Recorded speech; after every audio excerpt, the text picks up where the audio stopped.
And then, yeah, I made the move to Chicago.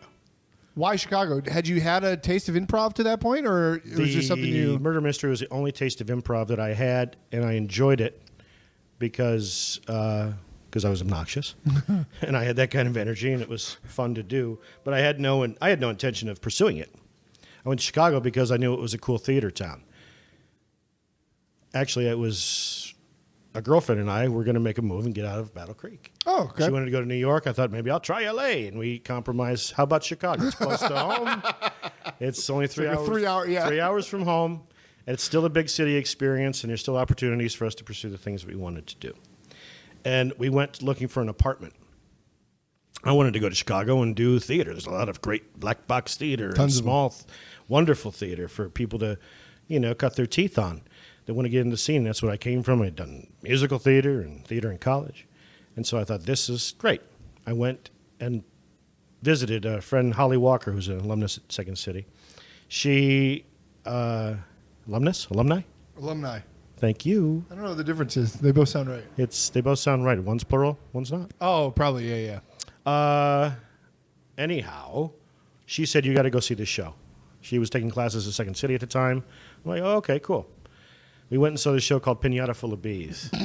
It was written by everyone on stage. Adam McKay was one of them. Oh, sure. Tina Fey was on stage at the time. I think Adam McKay had left, but Kevin Dorff, I think, or Bill Cott was in there. Scott Adsit was on stage. It blew me away. Yeah. I saw this show and I said, what is this? Yeah. Wow. And then I proceeded to do zero theater in Chicago for 5 years and dove headlong into sketch and improv. You became the obnoxious sketch and improv kid. Oh, my God.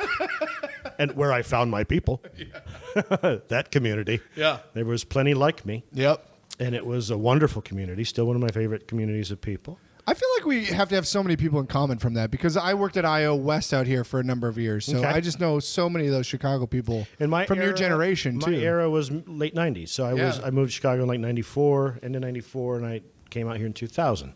So my contemporaries were people like T.J. Jagodowski and Jack McBrayer. And I was watching those other people on stage. Tina, Dratch, and Faye had their show before they went to New York. The UCB people had left already when we got there. They had just left, but phenomenal, and still some of my closest friends, community of people. Just a great zeitgeist, probably at that time. Absolutely, just a lot of. And of course, I was at Improv Olympic in Second City. I had friends. I would go see stuff at the Annoyance, and everybody was involved with the Annoyance Theater with Mick Napier, and who's a friend, and I took a class with Del Close. Oh, you did? Was he? Excuse me. What was he like at that time? At that time, he was on his way. It was out, toward right? the end. Yeah. And my experience was different than others. I'm grateful and appreciate that I got to have him as a teacher, and I took a couple things away for sure.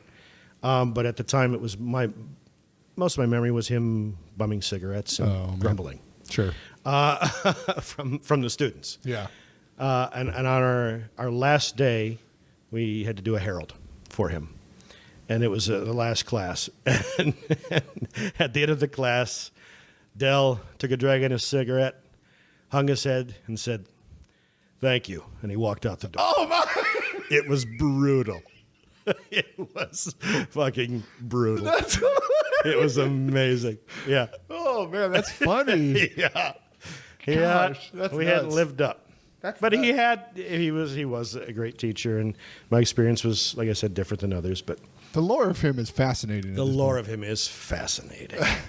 So to have a little piece of that with even that story. Saw some Polaroids that were found in his apartment, and we won't get into it. But oh wow, fascinating guy. If you want to tell me, please tell me. No, it's not my story to tell. But let's just say they were interesting. Playing the guitar. Yeah, he was. Someone was helping him play the guitar. Did you take to improv right away then? I didn't, I still don't. It's still not my thing. I loved it. You just really... I was scared. Yeah. I went back to being scared. I remember being on stage at I.O. with a great group of people. We were on a team called the Tobacco Lobby. And and I had so much fun, but I had fear. We would go and have rehearsals with we'd pay Armando Diaz. I don't know if you've heard of him. Oh, I've heard of Armando. Of course. Diaz. And the Armando Diaz he was our trainer, our teacher. Man, you had some great teachers. Yeah, and we pay him to go do practice with us, and there were a couple of shows, and he would watch, and there were a couple of shows at IO that I never stepped on stage. Wow, you were just frozen against the wall, back wall. I never had the opportunity, and all of a sudden the show was over. Oh, wow. Twice that happened. I never stepped out. I never stepped out for a game. I didn't step out for a scene. And he called you out on that shit, I hope. He's like, you got to trust everybody. Yeah. He's like, it's just fear. That's why you're not doing it. Yeah. And I said, you're absolutely right. I'm terrified. I want to go out there with something.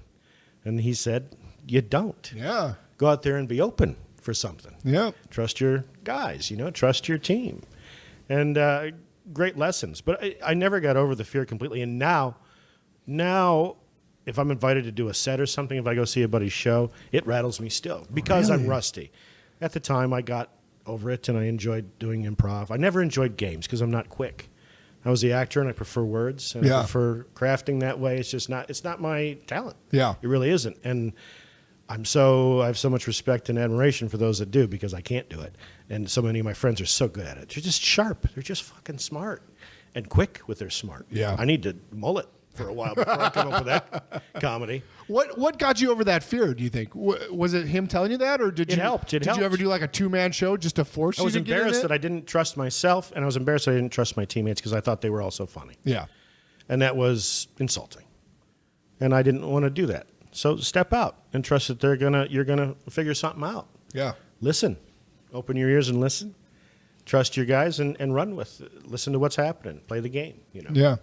And so that did help. And then just doing it, But fear was always a big thing, man. Yeah. In that improv. I was never fully comfortable.